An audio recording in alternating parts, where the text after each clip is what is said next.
ایک دن حضرت موسیٰ علیہ السلام شہر میں ایسے وقت داخل ہوئے کہ جب شہر والے سو رہے ہوں گے، غفلت میں تھے وہ، یعنی غفلت یعنی آرام کر رہے ہوں گے اس وقت، جیسے جیسے کاروبار بند ہوتا ہے، لوگ اپنے گھروں میں ہوتے ہیں۔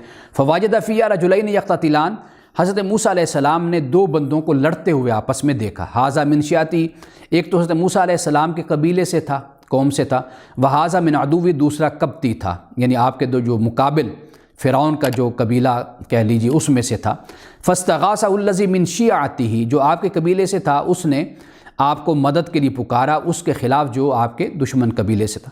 فوقظہ موسیٰ فقضیٰ علیہ، حضرت موسیٰ علیہ السلام نے اسے گھونسا مارا اور وہ شخص مر گیا۔ ھذا من عمل الشیطان، حضرت موسیٰ علیہ السلام نے اسی وقت کہا کہ یہ شیطان کے عمل سے تھا۔ انہ عدو مضل مبین، بے شک شیطان دشمن گمراہ کرنے والا ہے واضح طور پر۔ اب دیکھیے کہ پیغمبرانہ عمل دیکھیے، یعنی یہ ہمارے لیے تعلیم ہے کہ اگر کوئی ایسی بات، کوئی ایسا معاملہ ہو جائے تو فوراً رب کی بارگاہ میں انسان دعا کرتا ہے، ربی انی ظلمت نفسی۔ حضرت موسیٰ علیہ السلام نے عرض کیا، میرے رب بے شک میں نے اپنے اوپر ظلم کیا، فاغفر لی، میری مغفرت فرما، فغفر لہ، تو اللہ پاک فرماتا ہے تو پھر ہم نے اس کی مغفرت کر دی۔ انہ هو الغفور الرحیم، بے شک وہی اللہ غفور الرحیم ہے۔ قال رب بما انعمت علی، حضرت موسیٰ علیہ السلام نے عرض کی، اے میرے رب یہ جو احسان تو نے مجھ پر کیا، تو نے مجھ پر انعام کیا، فلن اکون ظہیرا للمجرمین، کہ میں اب کبھی بھی مجرموں کا مددگار نہیں بنوں گا۔ فاصبح فی المدینۃ خائفا، حضرت موسیٰ علیہ السلام نے صبح اس طرح کی ڈرتے ہوئے یترقب، اور ہر طرف سے آپ دیکھ رہے تھے یعنی بھانپ رہے تھے کہ کوئی خطرہ تو نہیں ہے۔ فَإِذَا الَّذِي اسْتَنصَرَهُ بِالْأَمْسِ يَسْتَصْرِخُهُ، اور پھر آپ کیا دیکھتے ہیں کہ وہی شخص جس نے کل آپ کو مدد کے لیے پکارا تھا آج پھر پکار رہا ہے۔ قال له موسیٰ انک لغوی مبین، تو اس نے آپ موسیٰ علیہ السلام نے اسے کہا کہ بے شک تو بڑا ہی بہکا ہوا انسان ہے، یہ آپ کی قوم کا فرد ہے۔ اب فلما ان اراد ان یبطش بالذی هو عدو لہما، جب حضرت موسیٰ علیہ السلام آگے بڑھے کہ وہ جو دشمن دونوں کا تھا یعنی وہ فرد اس کو روکیں، تو وہ جو اسرائیلی تھا حضرت موسیٰ علیہ السلام کے قبیلے اور قوم سے تھا، اس نے سمجھا کہ شاید میری طرف حضرت موسیٰ علیہ السلام بڑھ رہے ہیں، اور اس کو یہ چونکہ اس کے اندر دل میں اس کے چور تھا، کل بھی اس نے یہ غلط کام کیا، یعنی اس کا طریقہ یہی تھا کہ وہ لڑتا اور الجھتا تھا۔ اور کئی دفعہ ایسا بھی ہوتا ہے کہ جو مظلوم لوگ ہوتے ہیں وہ اپنی مظلومیت کو بھی استعمال کرتے ہیں، یعنی اس کا بھی فائدہ اٹھاتے ہیں، عصبیت کا بھی فائدہ اٹھاتے ہیں۔ تو اس نے یہ خیال کیا کہ میری طرف شاید بڑھ رہے ہیں۔ قال یا موسیٰ اتريد ان تقتلنی کما قتلت نفسا بالامس، کیا موسیٰ کیا تو مجھے قتل کرنا چاہتا ہے جیسے تو نے کل ایک شخص کی جان لی تھی؟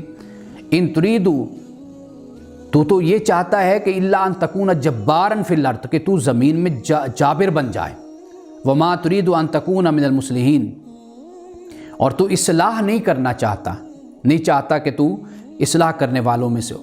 وجاء رجل من اقصى المدینۃ یسعی، اور پھر اس کے بعد ایک آدمی، ایک شخص دوڑتا ہوا حضرت موسیٰ علیہ السلام کے پاس آیا اور شہر کے ایک دور کنارے سے کہا، یا موسیٰ، اے موسیٰ، ان المالا یاتمرون بک لیقتلوک فاخرج انی لک من الناصحین، اے موسیٰ کہ جو آیان حکومت ہیں، سردار ہیں، وہ تیرے قتل کے مشورے کر رہے ہیں، تو چلا جا یہاں سے کہ بے شک میں تیرا خیر خواہ ہوں۔ فخرج منہا خائفا یترقب، حضرت موسیٰ علیہ السلام پھر شہر سے نکلے ڈرتے ہوئے بھی اور سہمے ہوئے بھی۔ قال رب نجنی من القوم الظالمین، اور کہا ہے میرے رب مجھے ظالم قوم سے نجات عطا فرما۔ ولما توجہ تلقاء مدین، اور پھر آپ نے مدین کی طرف رخ کر لیا۔ قال عسى ربی ان یہدینی، اور کہا کہ مجھے امید ہے کہ میرا رب مجھے ٹھیک راستے پر ڈال دے گا، یعنی آپ نے مدین کی طرف اپنا چہرہ کر لیا۔ ولما ورد ماء مدین، آپ مدین کے کنویں پر آپ پہنچے۔ وجد علی امۃ من الناس یسقون، وہاں پر آپ نے لوگوں کو دیکھا کہ وہ اپنے جانوروں کو پانی پلا رہے ہیں۔ ووجد من دونہ امرأتین تذودان، اور وہاں پر آپ نے دیکھا کہ ایک طرف دو لڑکیاں ہیں، خواتین ہیں، وہ اپنے جانوروں کو روک کر کھڑی ہوئی ہیں۔ قال ما خطبکما، حضرت موسیٰ علیہ السلام نے کہا کہ بھئی آپ کا کیا مسئلہ ہے؟ قالتا لا نسقی حتی یصدر الرعاء، ان دو لڑکیوں نے کہا کہ بھئی ہم اس وقت تک پانی نہیں پلا سکتی کہ جب تک یہ جو چرواہے ہیں یہ پانی پلا کر نہ چلے جائیں۔ وابونا شیخ کبیر، اور ہمارے جو والد ہیں وہ بوڑھے، یعنی حضرت شعیب علیہ السلام۔ فسقا لہما، تو حضرت موسیٰ علیہ السلام نے جب یہ بات سنی تو پھر ان کے جانوروں کو پانی پلایا۔ ثم تولى الى الظل، اور پھر آ کر آپ سائے میں بیٹھ گئے۔ فقال ربی، اور کہا اے میرے رب، انی لما انزلت الی من خیر فقیر، کہ اے میرے پروردگار کہ جو خیر بھی تو مجھ پر نازل کر دے میں اس کا محتاج ہوں، جو بھی تو میرے ساتھ بھلائی کر میں اس کا محتاج ہوں۔ فجاءتہ احداہما تمشی علی استحیاء، تو حضرت موسیٰ علیہ السلام بیٹھے ہوئے تھے تو پھر انہی خواتین میں سے، عورتوں میں سے ایک شرم و حیا کے ساتھ چلتی ہوئی آپ کے پاس آتی ہے۔ قالت، اور کہتی ان ابی یدعوک، میرے والد آپ کو بلا رہے ہیں، لیجزیک اجر ما سقیت لنا، تاکہ وہ آپ کو اجر دیں اس کا جو آپ نے ہمارے جانوروں کو پانی پلایا ہے۔ فلما جاءہ، پس حضرت موسیٰ علیہ السلام پھر ان کے پاس گئے۔ وقص علیہ القصص، اور پھر اپنا سارا قصہ، اپنا واقعہ سنایا۔ قال لا تخف، انہوں نے کہا کہ ڈر نہیں، نجوت من القوم الظالمین، کہ تجھے اللہ تعالیٰ ظالم قوم سے نجات دے گا۔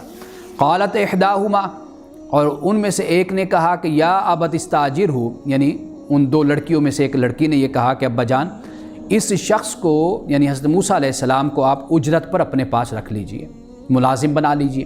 ان خیر من استاجرت القوی الامین، کہ بہترین آدمی جسے ملازم کے طور پر آپ رکھیں وہی ہو سکتا ہے جو قوی بھی ہو اور امانت دار بھی ہو، قوی اور امانت دار۔ امین کا قرآن پاک میں بہت مقامات پر ذکر ہوتا ہے، حضرت یوسف علیہ السلام کے حوالے سے بھی اس کا ذکر ہوا کہ جب آپ کو ذمہ داری سونپی گئی تو وہ ذمہ داری اسی بنیاد پر کہ آپ امین ہیں۔